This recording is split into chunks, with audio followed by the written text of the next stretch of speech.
Okay, I am making a chicken pie. Let's see if I can get this just a little bit down. And it's just begun cooking because what I realized was cutting the chicken and the bacon I was going to get my hands all stuck and trying to stop that, and I was like, no. So I cut 2 fillets of partially frozen chicken into bite-sized chunks. Let's see if I can get something up there. You can see there's a bunch of little bite-sized chunks there. And then I sliced some rashers of bacon because my friends like bacon in their chicken pie. A lot of people do. There's something about bacon and chicken that just mix. So I've got those now beginning to cook. And because I currently don't have the space that I had the last time I made this pie, I'm going to have to use ready-made crust. Last time I made the crust, and it's buttery and it's beautiful, but it takes a huge amount of space and I just don't have it at the moment. I thought about perhaps using the induction hob as a baking space, but I'm going to have to investigate that a bit further. Now, cooking the meat, I will then add some tarragon,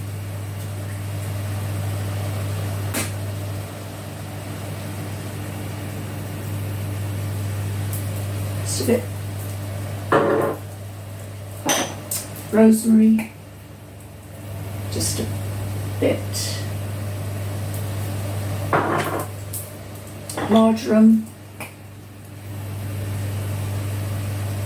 just a bit, a little bit,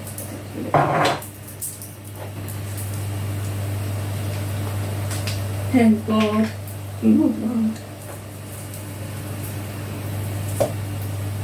I'll bet some of you can remember which movie that's from. Blood of the hand, little more blood. Because we all like that film. Get that stirred in. And let it cook until it's cooked through, which will take a few minutes. Now what I've also done for the gravy is, it's still warm, so that's good. I put a 0 salt chicken bouillon cube in some hot water, and I'll mix it with a bit of cornstarch.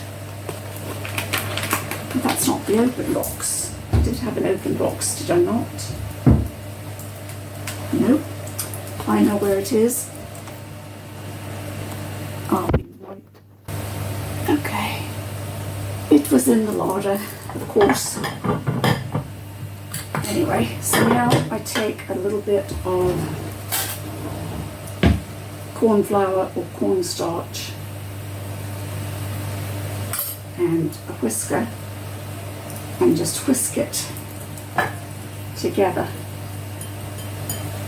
to make gravy. That's why it has to still be a bit warm. Not too hot, but definitely warm. And I need it to thicken a bit.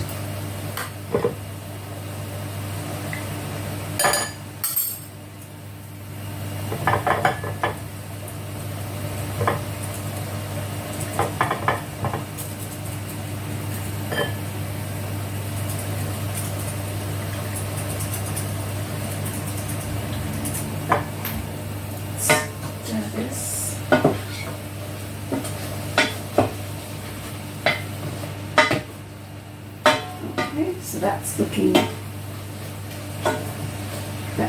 cooked. So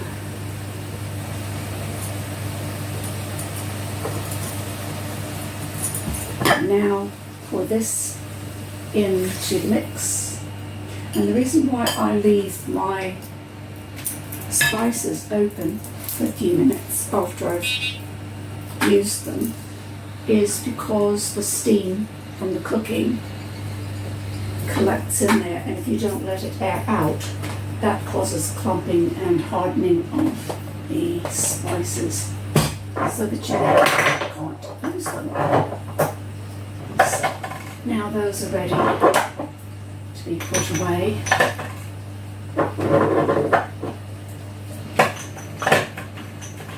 And stir this up. And that heats up into a nice thick gravy. And now I want to add the vegetables, which are frozen peas.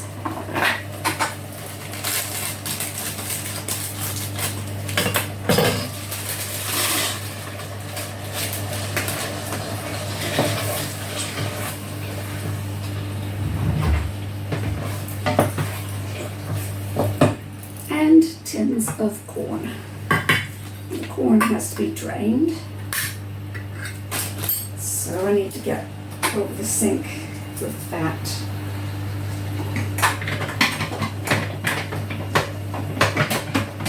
Which means that I will pause this for a minute.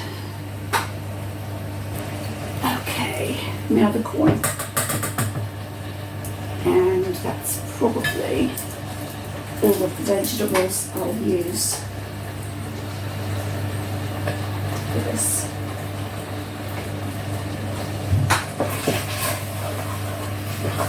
Okay. And mix all of that together.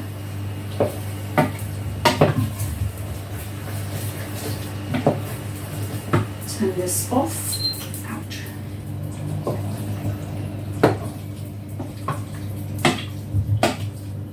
And the gravy will continue to thicken. So what I'm going to do now is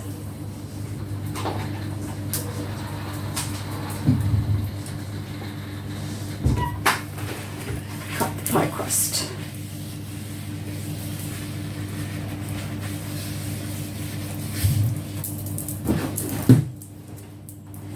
Short crust first. Short crust on the bottom, puff on the top, maybe. Now, Lisa, you said you liked short crust on the top as well, didn't you? Some people like puff and some people like short crust. And when I made my own crust, of course, it was short crust. And you had said that you like it that way anyway. Now the short crust has to warm out of the refrigerator for a couple of hours. It has to, so that you can actually make it pliable. And then I have pastry shears. Let's find those. There we are. And I cut them to the size of the pan. So I'm going to cut this in half, long ways.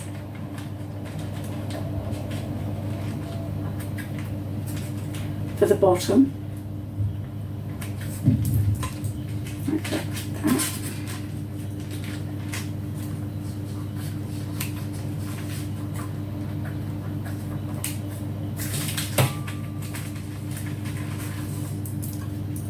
And line the tin.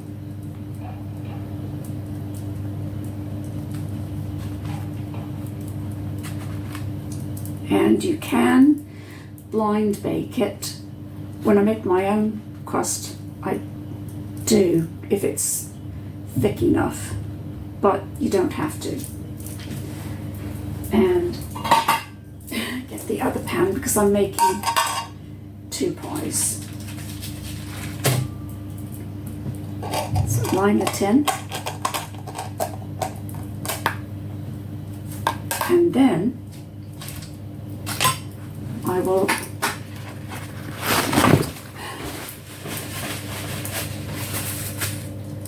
scoop in the filling and look at how wonderfully full this pie is going to be.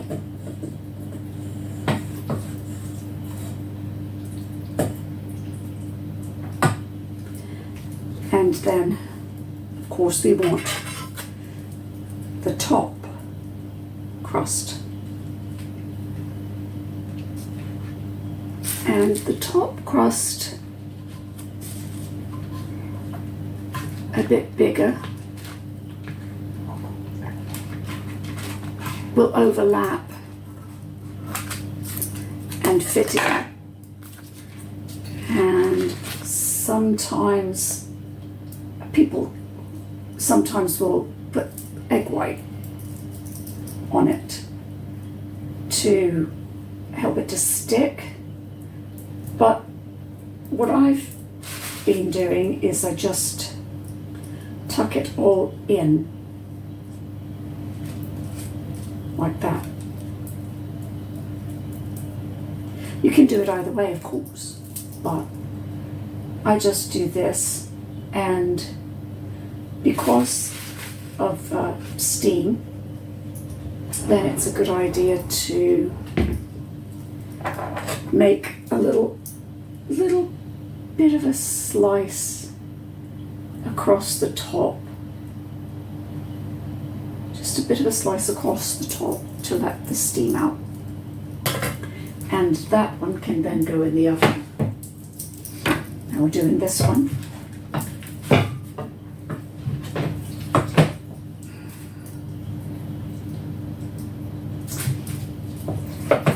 And one likes to have, the advantage of making them yourself is that you can control how much salt is in them. You can control how much water is in them, because a lot of store-bought pies are just a bit of watery so-called gravy, a lot of salt, very little chicken, potatoes, a lot of potatoes. As you see, I didn't use any. Basically what they use is filler products, potatoes, fluids, and salt, but no real substance to them. And these will end up being very juicy and lots of good bites of substantial food. So I'll put these in the oven, bake them at 180 Celsius for, how long does it say?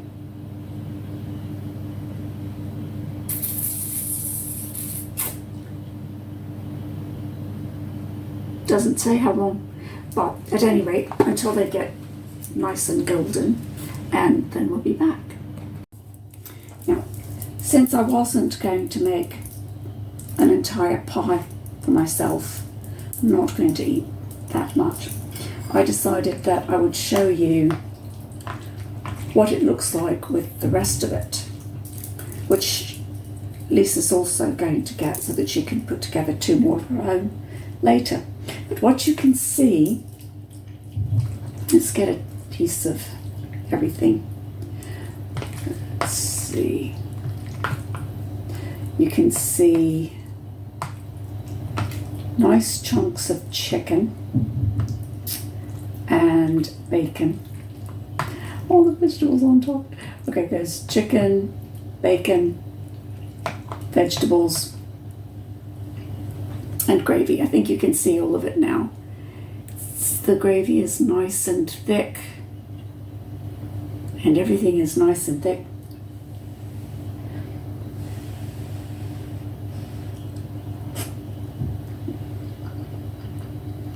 Mm-hmm.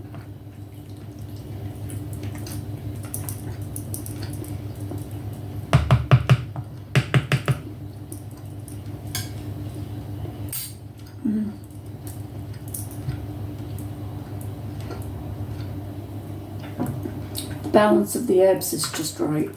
It's good. But even better is the salt. Because I was using bacon, I did not add any other salt, and that's why I use the 0 salt Knorr's cubes, because that controls the amount of salt. People can always add salt if they want to, but this way there's not too much. You can't take it out. So I'm very pleased with that. It's quite nice, and I hope you enjoy the video. Okay, so I'm posting this video where I'm making some pies. It's the first savoury one I've gotten to post in a long time. But the internet is just unbelievable. I had one day where I was able to post a lot of things. I think it was several hours I got to post. And then nothing ever since. I haven't been able to post much for a couple of days now, going on 3, and it's getting worse. As we get warmer, it was 18 today, so it's getting warmer. When it gets up in the upper 20s, as it's been doing the last few years, the copper wiring in the mast can't cope, and so we can be without internet or with very slow internet for a long time. And at the moment, my internet is so slow that I rarely get to watch anything on my Disney Plus. It just sits there and goes buffers. And I can watch all 4, but I get like literally 2 minutes of the show and 2 minutes of buffering. So it's like taking me twice as long to watch anything because of how slow the internet is. One day I wasn't even able to post a comment on my own channel, and it's a tiny little channel with virtually no activity. But I can usually post if I'm at the right time of day. I can usually post on the community pages where not much is going on. It just depends on how much traffic is going on. So it looks like I don't know if I'll get to post much this coming week even, because it's supposed to be quite warm next week, and internet is getting decidedly worse. We live in an area where it's a very historic area. There are so many old buildings, and we've also had a huge influx of growth to this area. People who work in London but want to live outside of London, this seems like an idyllic place that attracts them because it's nice, it's on the beach, etc. And so we've had quite a bit of growth, and that slows the internet down as well because the mast just cannot cope. And the providers who are sharing it don't seem in the mood at the moment to upgrade it. So hopefully I'll get this video up and we'll see how things go over the summer.